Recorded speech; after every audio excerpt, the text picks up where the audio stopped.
rarely discussed in school or at home since they are viewed as taboo topics. We were glad to be able to give them the safe space to talk. During the women's rights workshops, I saw multiple women add the domestic violence hotline of Nepal into their phone. This gave us hope that by talking about domestic violence, we could at least make someone feel less alone and give them a different possibility, as well as just one place to go. Even for now, it's just a phone number. Lastly, we organized soap making courses with the help of international fundraising. The women would learn how to make their own soap and sell it. The goal is to teach the women a skill which will help them support their family and children. Since income is often associated with power in relationships and family dynamics, their own money from the soaps they could sell is an important step to financial independence, which helps their standing in their community and also enables the women living in bad circumstances to change their own life on their own terms. Since I was a little girl, my mother always told me the importance of being able to provide for me and one day my children in order to live an independent life. This was my main drive to organize the soap training project, especially seeing all the little girls that grew into different circumstances than me showed me how important it is to take all the chances I get and also support those who don't get these chances from an early age. These are just a few examples of Human Harmony's work in which I myself participated. Furthermore, Human Harmony Nepal has organized and executed programs and projects in the areas of environmental awareness, agriculture, construction and development, resource management, financial literacy, education, youth leadership, and vocational training. As you can see, a wide area of subjects that all affect the local communities. Our project targets problems directly, mostly by speaking to and teaching the women and youth of the community, so that they can give on their knowledge to other members of their community. I've seen firsthand what a great impact these projects provide. Over the past 5 years, I've had the joy to see Nomita and her organization Human Harmony Nepal grow and succeed. I, on the other hand, went back to Germany to study medicine. Even though I'm not directly in the field of social work anymore, my experience working with the women and children of the Kathmandu Valley has deeply impacted me and who I want to be as a doctor. And if we're both being honest, every doctor is also part social worker. Now, together with Project 100, we're combining the micro and meta levels of social work, as well as Nepal and India, and are very excited what the future may bring. Now, I'm sure you have heard the word harmony multiple times today already, with lighting the candle and also me talking about Human Harmony Nepal, which has the name Harmony in the middle of its organization name. This is very fitting, since today the overheading theme is harmony. But now, what does harmony mean? I'm sure between all of us in this room, we will have variable definitions and interpretations based on our different backgrounds. Since today we're combining different nations in one room, I will be taking a language-based approach to defining harmony. I myself am from Germany. In German, harmony is called Harmonie. Basically the same word, just spelled differently, which shows how similar and also so different all these nations are. The literal German translation of harmony is Einklang. Einklang means one sound. I think this describes harmony perfectly. Multiple different aspects and issues forming one sound together. Even though every aspect sounds on its own, only together they can reach Einklang, one sound. On that note, I'm looking forward to all the discussions and speakers today and hopefully reaching harmony. Thank you. Be here, and I hope that you will enjoy every moment in the land of Himalayas, Nepal. So today is a very significant day. We all know we are here to celebrate World Humanitarian Day. And when we think of humanitarian aid, there comes an image in our mind. We think of crisis, we think of war, we think of natural disaster. But today, I want us to evolve our perspective regarding humanitarian aid. We are not just here to provide relief in aid, but we are here to remove that aid that is creating crisis in the country. So, as an inquisitive and eager child, I've always looked for opportunities to learn and grow in life, which gravitated me to join Project 100. So, Project 100 is a newly established organization here in Nepal, but I believe that Every small effort that we carry on has a profound impact in our life. Let me tell you my story. So there was a village in Nepal. So in that village, what was the problem that the villagers faced was there was lack of proper, safe, clean water, and there was no facility of healthcare. So because of lack of safe water, the people from that village, they suffered from osmotic diarrhea. And let me tell you, I being a final year medical student, I know how tough it is for people to suffer from that diarrhea. So what I did was, I knew that I wanted to do something for that purpose. I had a team, there were so many setbacks, there were so many challenges to be there, but that didn't stop me and my team to be there. I, along with my team, we had the courage and we went there. We started from a very simple step of digging wells. We started creating a way that would lead to a proper clean water. And let me tell you, I collaborated with other medical organizations, non-profit organizations, and with the help of them, we were able to provide healthcare facilities, services such as health camp for a day, or we also provided medications to them. And let me tell you what happened. In conclusion, we could see a profound impact in their lives. They were so happy with whatever we did. So why I'm saying this is, even though Project 100 is newly established in Nepal, with the help of collaboration does not just have to be nationally, we can go internationally. So the main purpose of gathering all of us here is not just an award ceremony or a conference. This is a fellowship, this is an opportunity to learn from each other, to push each other to be better. I know I might be the youngest of the person here, but the vision that I carry can bring a big difference in the lives of people. So this gathering holds a profound impact in all of our lives. So when speaking about humanitarian, as I've already said, the mindset that we have carried, let us be in peace, and with that peace and environmental change, what comes is Project 100. The main purpose of establishment of Project 100 is social and environmental peace. You might feel like, oh, this girl is just saying some buzzwords. No, I assure you that with little steps, with little efforts, together we can bring a change. So today we have gathered here and let us see each other. We are from different countries, right? I'm from Nepal. You might be from India. You might be from Bangladesh. We are here and we are united. And this is unity in diversity. As Mahatma Gandhi has said, there's a beauty in diversity. So there's a lot of possibilities that we can do when we are together. It is said that a small drop of water, when let to fill it for an hour, it would definitely fill a bucket. And so that's the power that we hold. Each one of us have a potential. Each one of us has that energy. And when we combine this energy together, we can make a big difference. And thank you for not just being here. Thank you for coming here. Thank you for setting an example in your lives, in your community. And we are here to bring a profound change in the narratives of life for people. And in Nepal, through this Project 100, we are not just focusing on the macro issues. We are not just here to point out the issues. We are here to go for the ground reality. We are here to work for it. And I, as a youth, I can assure you the energy that is within me has driven me to be who I am today.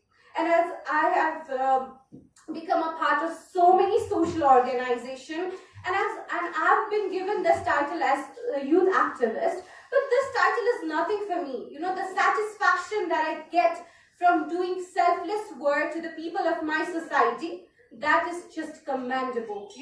The satisfaction which I get when I go home and sit and reflect what I've done in a day for people around me, the satisfaction that I get when I see the impact that I've been able to make in someone else's life, whether it be a small or large. That is what I want in my life. And that is what we all want in life, right? The goal is not just to earn money. The goal is to create an impact in someone else's life. The goal is to be different, right? So we all are here for a purpose. And thank you so much for being here. It's my honor, and on behalf of Project 100, we are really glad to have such an amazing, brilliant mind collaborated and sitting inside the same hall, and that's huge. Thank you so much, and let us make today a truly memorable event, and let us work for humanitarian. From each one of us would lead a great impact.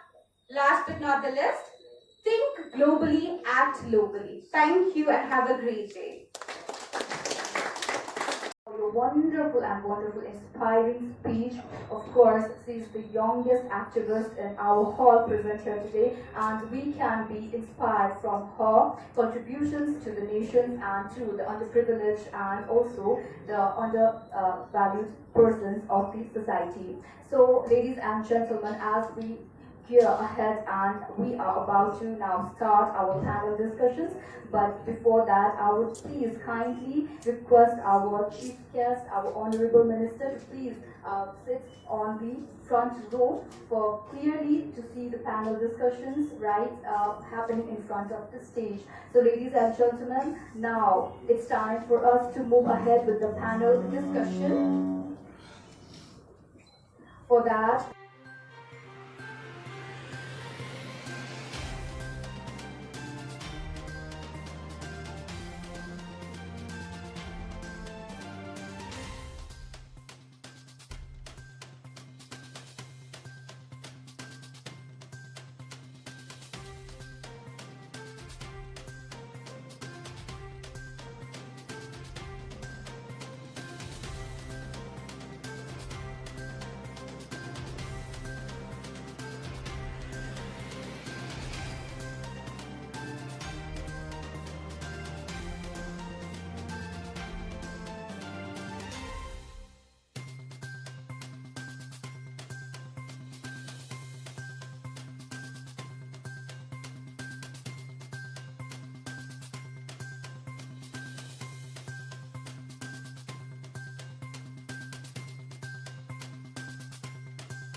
Harmony in all its forms is essential to our progress.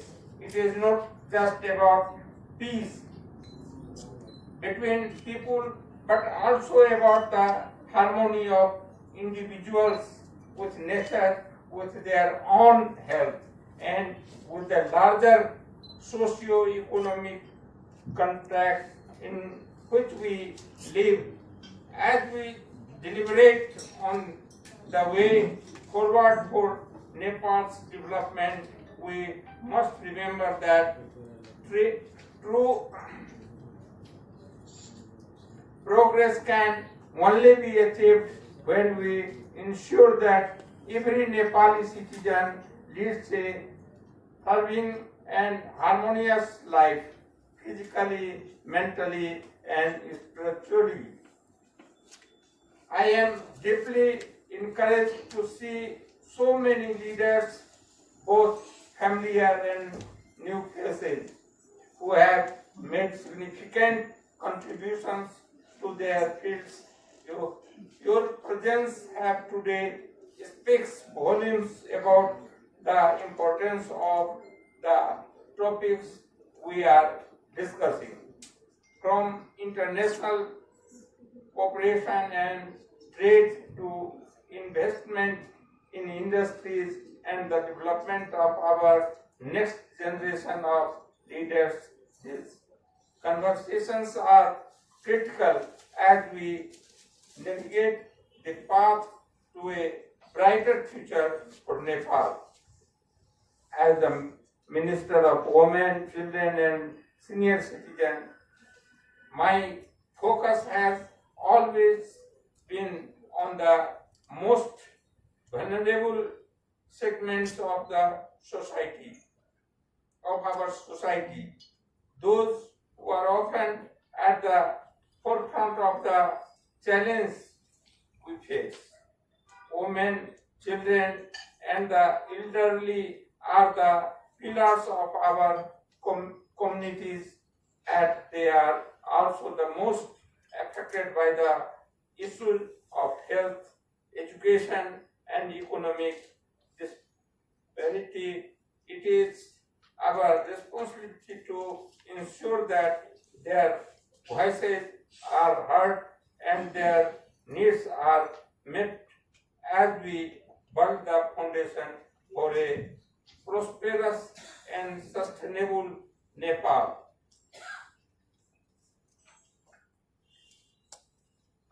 Our approach to development must be regenerative and sustainable. This means not only focusing on building roads and hospitals, but also on the building human potential. We must empower our citizens with education, healthcare, and opportunities that align with the ecological boundaries of our planet.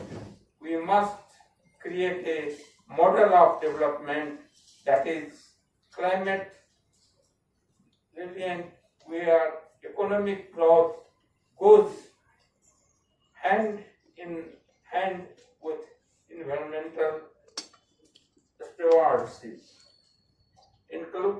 In conclusion, I went to once again commend the organizers for their vision and dedication. The Women Harmony Conference and Awards is not just an event, it is a moment towards a more harmonious and prosperous future for Nepal and the world. I urge all the participants and panelists to continue their critical conversations, to collaborate across borders and sectors, and remain steadfast in our commitment to the well-being of every individual, community, and ecosystem. Let us work together to build a Nepal where every citizen, from the bustling cities of Kathmandu and Pokhara to the remote village of the Himalayas, can live a life of dignity, health, and harmony in Nepal that not only thrives but also inspires the world with the resilience and commitment to sustainable development.